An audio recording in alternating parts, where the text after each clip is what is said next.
Okay.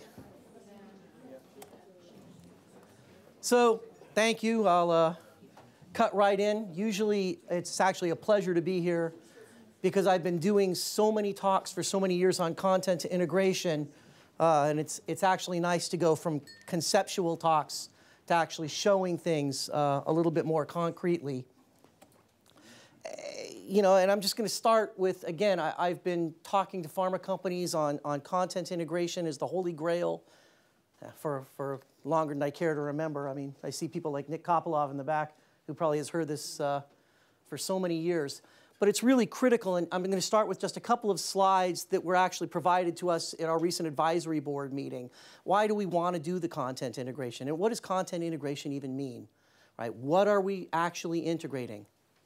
Where are we integrating it? When I started in this many, many years ago, there was just a complete fear of the internet from pharma companies. And they didn't even have external connections. You know, and now you're talking about people saying they want to integrate in the cloud. So it's really critical to understand what we want to integrate, where we want to integrate it, and what the objective is. And the objective here really is a collaboration of knowledge, a collaboration of expertise, a collaboration between vendors and the pharma companies themselves, between pharma companies and other pharma companies, between colleagues internally. That's really the objective, the business objective of what we want to do when we're actually looking at not just an integration, not a federated search, but a true management of data so that you can go from data to knowledge to insight. And I think that that's absolutely critical to understand that. And in understanding that, we can look at the language of integration, which is really the sharing of information. You've got chemists who want to see a group of internal proprietary data mixed with external data, but you have project teams. You have chemists who also interact with pharmacologists, who interact with PK and safety people. What's the commonality there? How do we actually distill this down to the language that everyone understands? So we really start with the basics. There's information, there's data, there's knowledge. We want to create and enable the tools to really understand this. I mean, Rusty made a great point. I mean, people sometimes look at this and take a my mother view of chemistry or science. That's a bunch of experiments. It's been done. What does that mean? We want to be able to take the data and transfer that to knowledge. We want to be able to say, I understand this data in the context of what I'm doing today. And then I want to be able to further collaborate and communicate. Again, there's an old saying, no man is an island. Scientists don't work in a silo. They work in conjunction with other people, and they really want to be able to see the bigger picture view of the data, how it applies to me, my projects, my company's business objectives overall. Yeah, why are we doing this now? I mean, it's absolutely critical. Never really in the history of pharma, and pharma is a constantly evolving and changing field, have we really seen so much collaboration. And it's interesting because people tend to look at big pharma as a consolidation. I remember when I started, you know, I can think of the top 20 customers that we had: Pharmacia, Wyeth, Park Davis. They all became Pfizer, right? It's like, wow, that's, you know, but in that consolidation, you have tremendous, tremendous disparity in the way people did their jobs, the approach they took. And that harmonization into a single company has really been a benefit to those companies. But then again, that's a key level of integration. How we then want to support these various business groups, how we want to support the facilitation of data so that when you have a handshake between your innovation people and your companies and the integrated data that needs to come from a third-party provider in India or in China, the CROs, looking more at how you integrate your applied science to the academic bench research. These are all critical things that we wanted to do when we really assess how is it that we provide contextual data integration. And Alexander brings up a great point, and Rusty touches on it.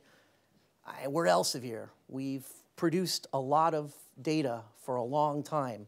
So, you know, chemistry is pretty interesting in the fact that what was cited in 1771 is probably still touching on relevancy today. So we really, as an organization, have to prioritize our steps. How do we do this? And let's take a look. We're going to look today a little bit at the first steps we've taken with Reaxys, which is, of course, our focus on our chemistry and medicinal chemistry product. And then just a very brief view at where we see ourselves going from there. Again, you look at what's known publicly in the world of published literature, and of course, to a scientist, while Elsevier's name is fantastic, could be from Elsevier, could be from ACS, could be from Royal Society. Yeah, that doesn't matter. It's the science that's important. You've got the published literature, and you've got the proprietary literature, the proprietary data that is really the bread and butter of all of your respective companies.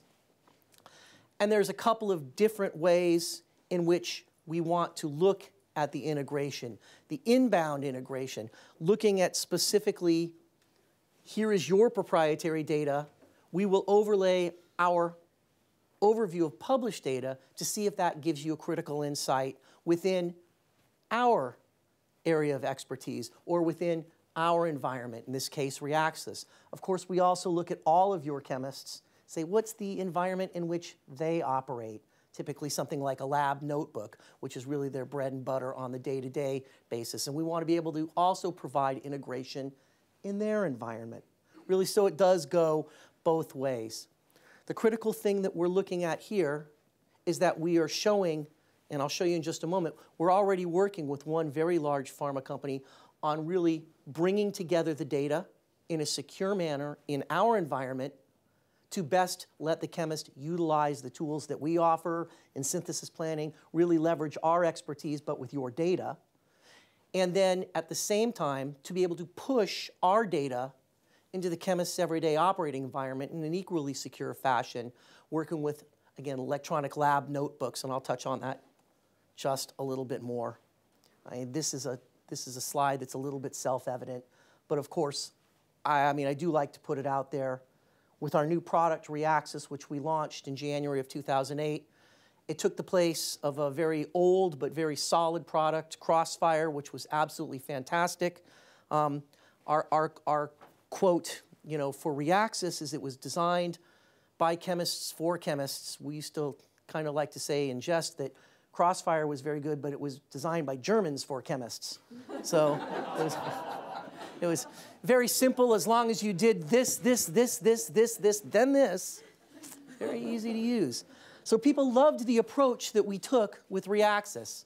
Said, this is fantastic. I wish that we could bring your chemistry expertise to view our data. That would be absolutely killer. And you can see it right at the very end, the last quote. Can we search our in-house data with your interface? And that was one of the critical pieces we looked. How do we meet that need in integration? We want to enhance the value of Reaxys, not just the content underneath, but leverage the expertise we bring to the market and let the scientists utilize that data source irrespective. So what's the underlying value proposition? I mean, clearly, you have a lot of data that we don't have access to. All right? That's in your registration systems. It's in your proprietary databases. We have a lot of the published data, but we also have a workflow solution that allows you to plan retrosynthesis, to perhaps view pharmacology data that a normal chemist wouldn't really think of, but which might give additional insight into where they make their decisions.